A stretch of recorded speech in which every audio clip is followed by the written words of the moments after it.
Knowledge take একাডেমির পক্ষ থেকে স্বাগতম। ডায়োড কি?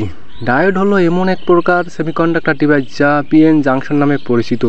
এর দুটো টার্মিনাল থাকে, একটি অ্যানোড অন্যটি ক্যাথোড। অ্যানোড পজিটিভ আর ক্যাথোড নেগেটিভ। সাধারণত অ্যানোড পজিটিভ ভোল্টেজ দিলে তা অ্যানোড থেকে ক্যাথোড দিকে প্রবাহিত হয়। যদি ক্যাথোডে পজিটিভ ভোল্টেজ দেওয়া হয় তবে সে বাধা দিবে, তা প্রবাহিত হতে দিবে না, অর্থাৎ একমুখী প্রবাহ। যদি ক্যাথোডে নেগেটিভ ভোল্টেজ দেওয়া হয় তবে তা ক্যাথোড থেকে অ্যানোডের দিকে প্রবাহিত হয়। ডায়োড সাধারণত রেক্টিফায়ার সার্কিটে ব্যবহার করা হয়। সলিড টাইপ ডায়োড চেনার উপায়। ডায়োডে সাধারণত ব্ল্যাক কালার সিলিন্ডার আকৃতির যে পাশে সিলিন্ডার স্টিপের টার্মিনাল থাকে তা হলো ক্যাথোড বা নেগেটিভ টার্মিনাল, আর অন্য টার্মিনাল হলো অ্যানোড বা positive terminal. SMD type diode চেনার উপায়।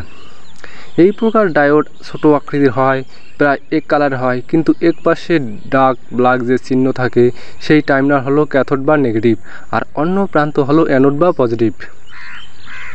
ডায়োড চেক করার জন্য মাল্টিমিটার ডায়োড রেঞ্জে সেট করতে হবে।